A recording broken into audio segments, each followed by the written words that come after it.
Court ரெக்ரூட்மெண்ட்டில் selection list அவங்க create பண்ணுறதுல recruitment board வந்து செலெக்ஷன் லிஸ்ட்டு வந்து அவங்க ப்ரிப்பேர் பண்ணுறதுல அவங்க எப்படி பண்ணுறாங்க அப்படின்ற ஃபுல் டீட்டெயில்ஸுமே இந்த வீடியோவில் பார்த்தோம் அப்படின்னா உங்களுக்கு ஒரு கிளாரிஃபை அப்படின்றது கிடைக்கும், டவுட்ஸ்லாம் கிளாரிஃபை ஆகும். இப்போ வந்து இதில் அப்ளை பண்ண பர்சன் பார்த்தீங்கன்னா கேண்டிடேட் வந்து 10ஆம் வகுப்பு தரமோ 8ஆம் வகுப்பு தரமோ அதில் வந்து மெனி மோர் போஸ்டிங்ஸ் இருக்கும். அந்த போஸ்டிங்ஸில் சில பேர் ஒரு போஸ்டிங் மட்டும் அப்ளை பண்ணியிருப்பாங்க, சில பேர் 2-3 போஸ்டிங் அப்ளை பண்ணியிருப்பாங்க, இந்த மாதிரிலாம் அப்ளை பண்ணியிருப்பாங்க. அவங்களுக்கு ஃபைனலாக அந்த ஃபைனல் லிஸ்ட்டில் வந்து சிவி இன்டர்வியூலாம் கூப்பிட்றாங்க வச்சுக்கோங்களேன், ஃபைனல் லிஸ்ட்டில் பேர் வருது வச்சுக்கோங்களேன். அப்போ அந்த பர்சன் பார்த்தீங்கன்னா ஒருத்தருக்கு ஒரு கேண்டிடேட்டுக்கு ஒரு போஸ்ட்டு மட்டும் தான் ஒதுக்குவாங்க, 2-3 போஸ்ட்டில் வந்து ஒதுக்கி தர மாட்டாங்க, ஒருத்தருக்கு ஒரு போஸ்ட்டு தான். 2 பேர்த்துக்குமே ஒரே மார்க் இருந்தால் என்ன பண்ணுவாங்க அதை பற்றி பார்க்க போகிறோம். இப்போ எக்ஸாமினர் அப்படின்ற போஸ்டிங் கீழே பிசி கம்யூனிட்டியில் ப்ரியாரிட்டி பர்சன்ஸ் செலக்ட் பண்ணுறாங்க வச்சுக்குருவோம், பிசி ப்ரியாரிட்டி. அதில் எடுக்கும் போது 2 பேர்த்துக்கு ஒரே மார்க் வருது, 157 மார்க் வருதுன்னு வச்சுக்குருவோமே. அப்போ 2 பேர்த்து ஈக்குவல் மார்க்காக இருந்தால் என்ன பண்ணுவாங்க அப்படின்னு பார்த்தீங்கன்னா அவங்களுக்கு அந்த இடத்துல வந்து அடிஷ்னல் குவாலிஃபிகேஷன் என்ன இருக்குன்னு பார்ப்பாங்க.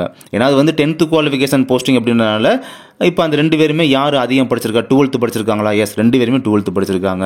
அதுக்கு மேலே வந்து என்ன படிச்சிருக்காங்க அடிஷ்னலாக குவாலிஃபிகேஷன் வந்து, அதாவது கொடுக்கப்பட்ட கல்வித்தரம் 10ஆம் வகுப்பு தரம் தானே, அதுக்கு மேலே அடுத்து யூஜி படிச்சிருக்காங்க 2 பேரும்னா, ஆமாம் 2 பேரும் யூஜி படிச்சிருக்காங்க, ஈக்குவலாக இருக்குது. இல்லாட்டி அதுக்கு மேலே ஒருத்தர் மட்டும் பிஜி ஒருத்தர் மட்டும் யூஜி படிச்சிருக்காரு, அப்போ கம்பேரிசனில் வந்து யார் பிஜி படிச்சிருக்காங்களோ அவங்களும் அந்த சீட்டை பார்த்தீங்கன்னா வேகன்சியை வந்து ஒதுக்கிடுவாங்க. ஸோ ஈக்குவல் மார்க்காக இருக்கும்போது இந்த மாதிரி பண்ணுவாங்க.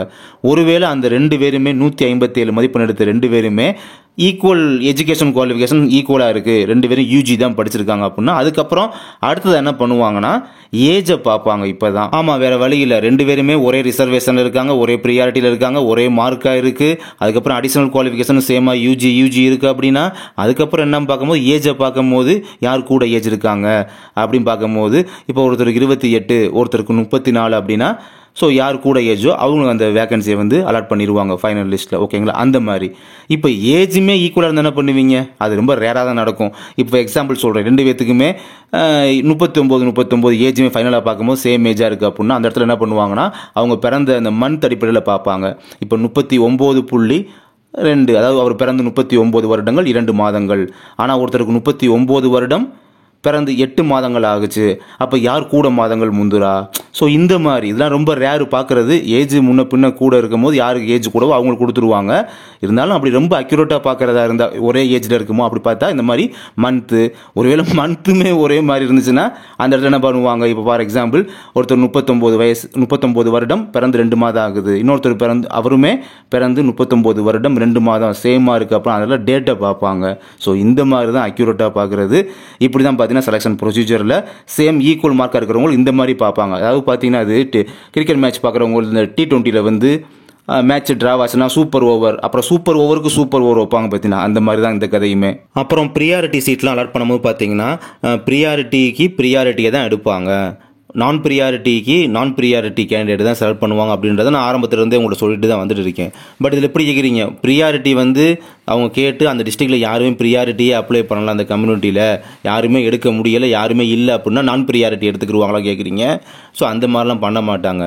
இது பெரும்பாலும் இந்த சம் டிஸ்ட்ரிக்டில் நீங்கள் டவுன்லோட் பண்ணினா பாருங்களேன், எஸ்டி பிஎஸ்டிஎம் போட்டு ப்ரியாரிட்டியும் போட்டிருக்கோம். எப்படி எஸ்டி ப்ராக்கெட்டில் பிஎஸ்டிஎம் பக்கத்தில் இன்னொரு ப்ராக்கெட்டில் ப்ரியாரிட்டியும் போட்டிருக்கோம் அந்த எஸ்டி கேண்டிடேட்டு. அதுக்கப்புறம் எம்பிசி டிசி ப்ராக்கெட்டில் ப்ரியாரிட்டி போட்டிருக்கோம். இதெல்லாம் பார்த்தீங்கன்னா ஒரு சீட் 2 சீட் பார்த்தீங்கன்னா பேக்லாக் வேகன்சியாக மென்ஷன் பண்ணி வச்சுருப்பாங்க. போன டைம் அப்படி தான் பண்ணி வச்சுருந்தாங்க. அதாவது பேக்லாக் வேகன்சி மீன் அப்போ அந்த டிஸ்ட்ரிக்டில் வந்து அப்போ அவங்க ஆள் எடுக்கும் போது அந்த ப்ரியாரிட்டியில் யாருமே இல்லை, அப்போ நான் ப்ரியாரிட்டியை போய் அவங்க எடுத்துக்கிறல, அதை வந்து பேக்லாக் வேகன்சி அப்படின்னு கன்சிடர் பண்ணி அப்படியே ஒதுக்கிடுவாங்க. பேக்லாக் வேகன்சினா அங்கே யாருமே இல்லாதனால அதை வந்து நிப்பாட்டிட்டாங்க, அந்த வேகன்சி அப்படியே வச்சு ஸ்டாப் பண்ணி வச்சுட்டாங்க, ஹோல்டு பண்ணி. அடுத்தப்போ ரெக்ரூட்மெண்ட் இந்த மாதிரி அனௌன்ஸ் பண்ணுறாங்களோ அந்த நோட்டிஃபிகேஷன் பண்ணுறாங்களோ அப்போ சேர்த்து பேக்லாக் வேகன்சி இப்போ 1 இருக்குன்னா அப்புறம் கரண்ட் வேகன்சி எவ்வளோ இருக்குது 1, அப்போ 1+1 2 வேகன்சி டோட்டல் வேகன்சி இருக்குது, அந்த மாதிரி அனௌன்ஸ் பண்ணுவாங்க அடுத்த டைம் நோட்டிஃபிகேஷன் பப்ளிஷ் பண்ணுறப்ப. அதுதான் பார்த்தீங்கன்னா பேக்லாக் வேகன்சி. அப்போ ப்ரியாரிட்டிக்கு ப்ரியாரிட்டி சீட்டை தான் கொடுப்பாங்க, நான் ப்ரியாரிட்டி சீட்டில் நான் ப்ரியாரிட்டி கேண்டிடேட் தான் செலக்ட் பண்ணுவாங்க. இந்த கான்செப்ட் இப்போ இந்த ஸ்னாப்ஷாட் நீங்கள் பார்க்குறீங்க பாருங்கள், சீரியல் நம்பர் 12 எம்பிசி டிசி ப்ரியாரிட்டியில் கரண்ட் வேகன்சி 0 இருக்குது, பேக்லாக் வேகன்சி 1 இருக்குது பார்த்தீங்களா. இது வந்து இப்போ 1 பேக்லாக் வேகன்சி இருக்குது, ஆனால் அதே போன டைம் ரெக்ரூட்மெண்ட் வந்தப்போ இந்த டிஸ்ட்ரிக்டில் வந்து பேக்லாக் வேகன்சி வந்து 0 போட்டு கரண்ட் வேகன்சி 1 இருந்துச்சு எப்போ போன டைம். பட் போன டைம் ஃபில் ஆகாதனால அவங்க அப்போயே பேக்லாக் வேகன்சி கன்சிடர் பண்ணிட்டாங்க. அந்த சமயத்தில் ரெக்ரூட்மெண்ட் அந்த நோட்டு ஆள் எடுத்ததுக்கப்புறம் அந்த பேக்லாக் வேகன்சி தான் இப்போ 1ன்னு சொல்லி இப்போ இந்த டைம் மென்ஷன் பண்ணி கரண்ட் வேகன்சி ஒன்றுமே இப்போ இல்லை 0. அப்போ பேக்லாக் வேகன்சி 1 தான் டோட்டல் வேகன்சியாக இருக்குது. இந்த ஒரு சீட்டை வந்து இவங்க இந்த டைம் ஃபில் பண்ணணும். இப்போயும் அவங்க ஃபில் பண்ணலை, எம்பிசி டிசி ப்ரியாரிட்டியில் ஆளே இல்லை அப்படின்னா இப்போ இந்த டைம் திரும்ப பேக்லாக் வேகன்சியாக போட்டு அடுத்து எப்போ இந்த நோட்டிஃபிகேஷன் வந்து புதுசாக அடுத்து எப்போ பப்ளிஷ் பண்ணுறாங்களோ அது எத்தனை வருஷம் கழிச்சு வந்தாலும் சரி அப்போயுமே இதே மாதிரி பேக்லாக் வேகன்சி வந்து 1 இருக்குன்னு சொல்லி மென்ஷன் பண்ணி வெளியிடுவாங்க. ஸோ இப்படி தான் பார்த்தீங்கன்னா. அப்புறம் இன்னொரு முக்கியமான விஷயம், இந்த செலக்ட் பண்ணக்கூடிய இந்த செலெக்ஷன் லிஸ்ட் கிரியேட் பண்ணக்கூடிய இந்த இடத்துல பார்த்தீங்கன்னா ஒரு டைம் வந்து உங்கள்கிட்ட வந்து ஒரு ப்ரூஃப் காமிச்சே உங்கள்கிட்ட பேசியிருந்தேன். அதாவது எம்பிசி பிசி எந்த ஒரு கம்யூனிட்டியாக இருந்தாலும் சரி அதில் வந்து விமன் கேண்டிடேட் இல்லை அப்படின்னா அதுக்கு பதிலாக வந்து ஒரு மேல் கேண்டிடேட்டை வந்து செலக்ட் பண்ணிக்கிடுவாங்க, அதாவது ஜென்ஸை வந்து செலக்ட் பண்ணிக்கிடுவாங்கன்னு சொல்லியிருந்தேன். ஃபார் எக்ஸாம்பிள் இப்போ வந்து பிசிஎம் வச்சுக்கிடுவோம், பிசிஎம் ப்ராக்கெட்டில் டபிள்யூ அப்படின்னா பிசி முஸ்லீம் விமன். அந்த விமன் தான் இங்கே செலக்ட் ஆகணும் அப்படின்னா அந்த டிஸ்ட்ரிக்டில் அப்படி யாருமே அப்ளை பண்ணல, இல்லவே இல்லை அப்படின்னா அதுக்கு பதிலாக ஒரு மேல் கேண்டிடேட் அதாவது ஒரு ஜென்ஸை வந்து செலக்ட் பண்ணிக்கலாம்.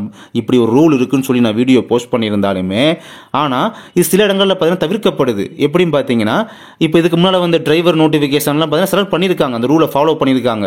ஏன்னா டிரைவர் வந்து பெரும்பாலும் ஜென்ஸ் தான், ஒரு ஓட்டுநராக இருப்பாங்க. அந்த இடத்துல அந்த கம்யூனிட்டிக்கு விமன் கேட்கும் போது விமன் இல்லை அப்படின்னா அப்போ ஜென்ஸை எடுத்துட்டாங்க. டிரைவருக்கு ஓகே, ஒன்றும் பிரச்சனை இல்லை. அதே மாதிரி வாட்ச்மேனுக்கு அப்படி தான், நைட் வாட்ச்மேன்லாம் லேடிஸ் பார்க்க மாட்டாங்க. அதுவும் குறிப்பாக பார்த்தீங்கன்னா ஒரு முஸ்லீம் லேடிலாம் பார்த்தீங்கன்னா நைட் வாட்ச்மேன் வேலை பார்க்க மாட்டாங்க. பிசிஎம் அங்கே விமன் தேவைப்படுறது என்ன பண்ணுவாங்க, அப்போ விமன் இல்லை அப்படின்னா ஒரு மேலே தான் அந்த இடத்துல எடுத்து ஆகணும். பட் கவர்மெண்ட் படி நாம்ஸ் படி விமன் எடுக்க முடியலை அப்படின்னா அப்போ மேல் எடுக்கலாம், ரூல் சொல்லுது. அப்போ கண்டிப்பாக பிசி முஸ்லீம்லாம் பார்த்தீங்கன்னா நைட் வாட்ச்மேன் வர மாட்டாங்க, அப்போ வந்து மேல் கேண்டிடேட் செலக்ட் பண்ணுறாங்க. ஆனால் ஒரு இடத்துல பார்த்தீங்கன்னா நமக்கு அவங்க ஃபிக்ஸ் பண்ணுற மாதிரி இருக்குது. எப்படின்னா இந்த மசால்ஜி போஸ்டிங் இருக்குது பார்த்தீங்களா, அங்கெல்லாம் நீங்கள் சம் டிஸ்ட்ரிக்டோட பிடிஎஃப் டவுன்லோட் பண்ணி பாருங்கள். மசால்ஜிலாம் பார்த்தீங்கன்னா உங்களுக்கு அங்கே வந்து விமன் தான் ஒரு சில கோர்ட்டு அந்த கீழே ஜட்ஜோட அந்த ஐயாவோட அம்மாவோட அந்த வீட்டில் ஒர்க் பண்ணுவாங்க பார்த்தீங்களா, அங்கே வந்து கண்டிப்பாக ஒரு விமன் மசால்ஜி தான் தேவைன்னு சொல்லி அவங்க வந்து ஒரு எடுத்து கொடுத்துட்டாங்க அப்படின்னா அப்போ அங்கே விமனை மட்டும்தான் அவங்க எதிர்பார்ப்பாங்க. அதாவது மசால்ஜி போஸ்டிங் கீழே இப்போ வந்து எம்பிசி விமன் அப்படி ஒதுக்கியிருந்தாங்க அப்படின்னா எம்பிசி டிசி விமன் ஒதுக்கியிருக்காங்க அப்படின்னா அது வந்து விமனுக்கு மட்டும்தான் தேவைப்படுதுன்னா அங்கே விமனை மட்டும்தான் அவங்க எடுப்பாங்க. விமன் என்னன்னா கூட பேக்லாக் வேகன்சியாக போட்டுருவாங்க. அப்போ அந்த இடத்துல மசால்ஜிக்கு போய் ஒரு மேல் கேண்டிடேட்டை செலக்ட் பண்ண மாட்டாங்க. பட் செலக்ட் பண்ணலாம், ரூல் இருக்குது, ரூல் சொன்னாலுமே பட் அவங்களுக்கு விமன் மட்டும்தான் இங்கே தேவைப்படுது, எங்களுக்கு மேல் வேண்டாம் அப்படின்னு சொல்கிறதுனால, ஏன்னா அவங்க ஜட்ஜ் அவங்க ஃபிக்ஸ் பண்ணுறது தானே எல்லாமே.